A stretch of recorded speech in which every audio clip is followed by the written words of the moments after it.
मेरे सभी दोस्तों को मेरा नमस्कार, जय हिंद और सत श्री अकाल। दोस्तों, आज से हम समान अध्ययन की एक नई सीरीज शुरू कर रहे हैं जो TGT, PGT, DSSB, KVS, SSC और अन्य प्रतियोगी परीक्षाओं के लिए बहुत उपयोगी है।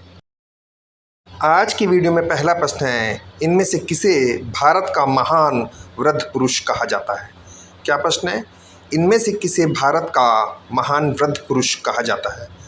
ऑप्शन है गोपाल कृष्ण गोखले, दादा भाई नौरोजी, सुरेंद्र नाथ बनर्जी और मौलाना आज़ाद। तो दोस्तों, इनमें से दादा भाई नौरोजी को भारत का महान वृद्ध पुरुष कहा जाता है। किसे कहा जाता है? दादा भाई नौरोजी को। अगला प्रश्न है, आनंद मठ किसकी रचना है?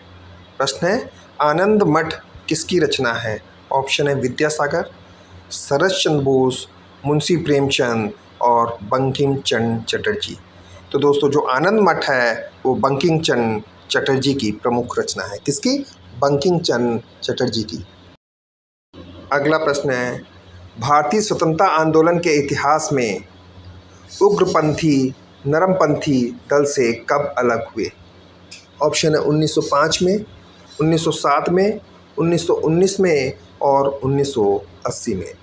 तो दोस्तों, भारतीय स्वतंत्रता आंदोलन के इतिहास में उग्रपंथी नरमपंथी दल से 1907 में अलग हुए थे। कब अलग हुए थे? 1907 में। अगला प्रश्न है, 1905 में लंदन में होम रूल सोसाइटी की स्थापना किसने की? प्रश्न एक बार फिर से देख लीजिए। 1905 में लंदन में होम रूल पार्टी की स्थापना किसने की? ऑप्शन है श्याम कृष्ण वर्मा, लाला हरदयाल, सरदार अजीत सिंह और सरदार भगत सिंह। तो दोस्तों, 1905 में लंदन में होम रूल सोसाइटी की स्थापना श्याम कुमार वर्मा ने की थी। किसने की? श्याम कुमार वर्मा ने। अगला प्रश्न है, अगस्त 1942 में अखिल भारतीय कांग्रेस पार्टी की मीटिंग में मुंबई में कौन सा प्रस्ताव पारित किया गया? ऑप्शन है विदेशी वस्तुओं का बहिष्कार, सरकार से असहयोग, पूर्ण स्वतंत्रता और भारत छोड़ो आंदोलन।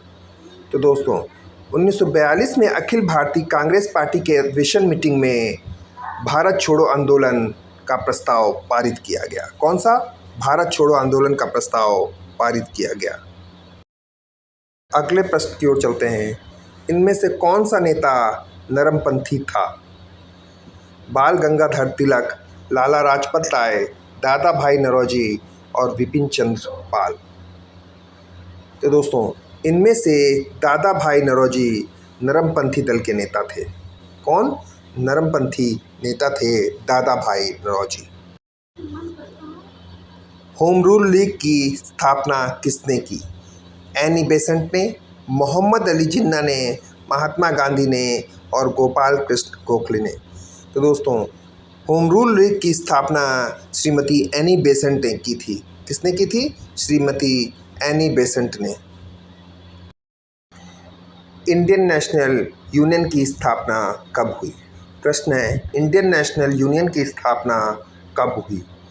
1882 में, 1884 में, 1886 में और 1888 में।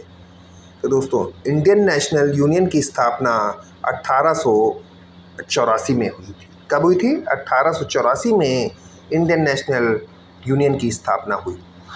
अगला प्रश्न है, पूर्ण स्वराज की घोषणा के बाद प्रथम स्वतंत्रता दिवस कब मनाया गया? प्रश्न है, पूर्ण स्वराज की घोषणा के बाद प्रथम स्वतंत्रता दिवस कब मनाया गया? ऑप्शन है 26 जनवरी 1926 को, 26 जनवरी 1929 को, 26 जनवरी 1930 को और 26 जनवरी 1935 को।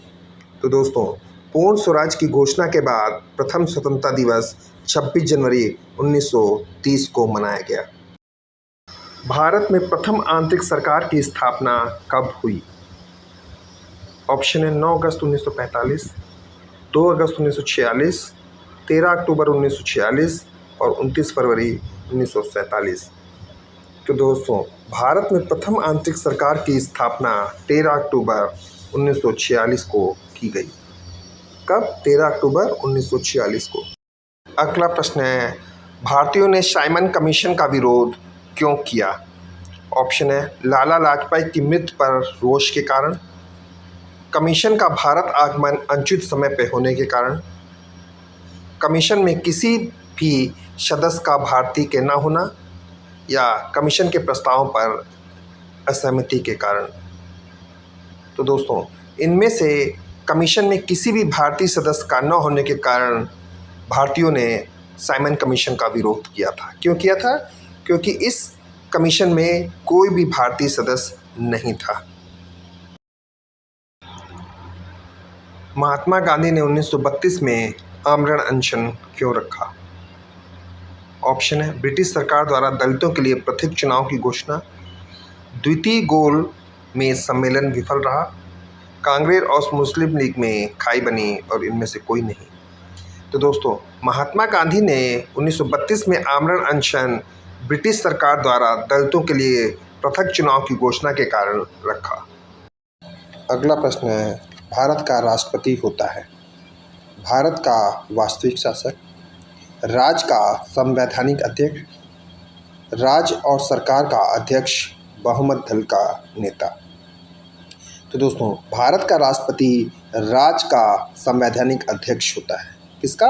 राज्य का संवैधानिक अध्यक्ष होता है भारत का राष्ट्रपति।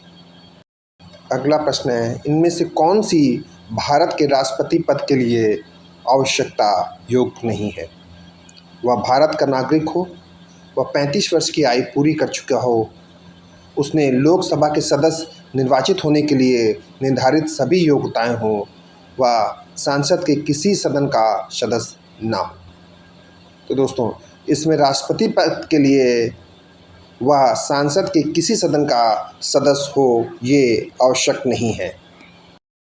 अगला प्रश्न है, आपातकाल की घोषणा संसद में अनुमोदन के लिए प्रस्तुत की जानी चाहिए। ऑप्शन है 1 महीने के अंदर, 2 महीने के अंदर, 6 महीने के अंदर और 1 वर्ष के अंदर। तो दोस्तों, आपातकाल की घोषणा संसद में अनुमोदन के लिए 1 महीने के अंदर प्रस्तुत की जानी चाहिए। कितने दिन के अंदर? 1 महीने के अंदर। अगला प्रश्न है, मंत्रिपरिषद है। ऑप्शन है कैबिनेट के बिल्कुल समान, कैबिनेट से छोटा निकाय, कैबिनेट से बड़ा निकाय, किसी तरह कैबिनेट से संबंधित नहीं।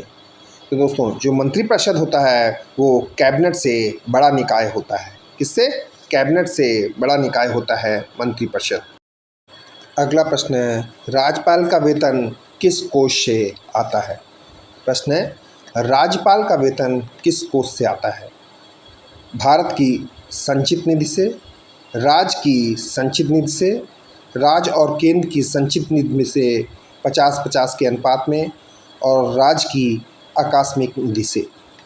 तो दोस्तों, जो राज्यपाल का वेतन होता है वो राज्य की संचित निधि से आता है। किससे आता है? राज्य की संचित निधि से राज्यपाल का वेतन आता है। अगला प्रश्न है, भारत का प्रधानमंत्री होता है। ऑप्शन है सत्ता दल का अध्यक्ष हो सकता है, हमेशा सत्ता दल का अध्यक्ष ही होता है, सत्ता दल का अध्यक्ष नहीं हो सकता, इनमें से कोई नहीं। तो दोस्तों, जो भारत का प्रधानमंत्री होता है वो सत्ता दल का अध्यक्ष हो सकता है। किसका अध्यक्ष हो सकता है? सत्ता दल का। अगला प्रश्न है, एक व्यक्ति क्या एक से अधिक राज्यों का राज्यपाल हो सकता है? ऑप्शन है हाँ, नहीं, हाँ अधिकतम 3 महीने के अवधि तक, हाँ अधिकतम 6 महीने की अवधि तक। दोस्तों, एक व्यक्ति एक से अधिक राज्यों का राज्यपाल हो सकता है। हाँ, हो सकता है एक व्यक्ति एक से अधिक राज्यों का राज्यपाल। भारत में न्याय की पुनरीक्षण की शक्ति का प्रयोग किया जाता है। ऑप्शन है केवल सर्वोच्च न्यायालय में, सर्वोच्च न्यायालय और उच्च न्यायालय के द्वारा, भारत के क्षेत्र के सभी न्यायालयों द्वारा और भारत के राष्ट्रपति द्वारा। तो दोस्तों, भारत में न्यायिक पुनरीक्षण की शक्ति का प्रयोग सर्वोच्च न्यायालय और उच्च न्यायालय के द्वारा किया जाता है। किसके द्वारा? सर्वोच्च न्यायालय और उच्च न्यायालय के द्वारा। अगला प्रश्न है, राज्यसभा में राज्यों को प्राप्त करता है समान प्रतिनिधि, जनसंख्या के आधार पर प्रतिनिधि, जनसंख्या एवं आर्थिक स्थिति के आधार पर प्रतिनिधि इनमें से कोई नहीं। तो दोस्तों, राज्यसभा में राज्यों को जो प्राप्त करता है वह है जनसंख्या के आधार पर प्रतिनिधि। कौन? जनसंख्या के आधार पर प्रतिनिधि। अगला प्रश्न है, भारत का संविधान भारत को वर्णित करता है स्वतंत्र राज्यों के संघ के रूप में, राज्यों का संघ के रूप में, एक अर्ध संघ के रूप में, इनमें से सभी। तो दोस्तों, जो भारत का संविधान भारत को वर्णित करता है वह है राज्यों का संघ के रूप में। किसका? राज्यों का संघ के रूप में। अगला प्रश्न है, मंत्रिपरिषद के सदस्यों के सामूहिक उत्तरदायित्व का अर्थ है कि वे अपने अपने विभागों के संचालन के लिए तथा दूसरे विभागों के लिए भी उत्तरदायित्व होते हैं। क्या है मंत्रिपरिषद के सदस्यों का सामूहिक उत्तरदायित्व? वे अपने अपने विभागों के संचालन के लिए तथा दूसरे के विभागों के लिए भी उत्तरदायित्व होते हैं। अगला प्रश्न है, संविधान के किस संशोधन के अंतर्गत निजी संपत्ति का अधिकार मौलिक अधिकारों की सूची से हटा दिया गया है या निकाल दिया गया है?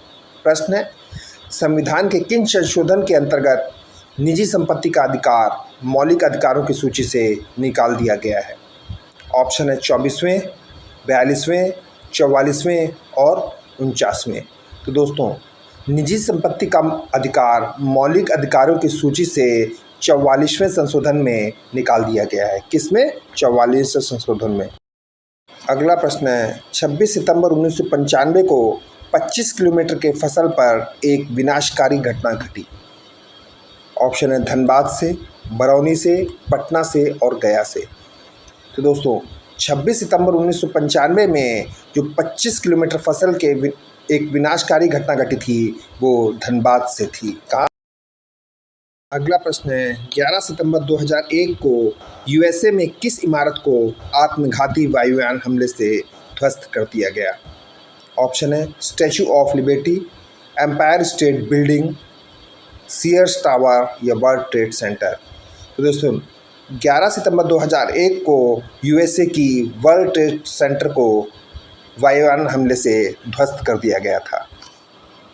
दोस्तों, मेरा आज का वीडियो आपको कैसा लगा इस बारे में आप अपनी राय ज़रूर दें। साथ ही दोस्तों, मेरा ये वीडियो अगर आपको पसंद आया हो तो इसे लाइक, शेयर और सब्सक्राइब भी ज़रूर करें।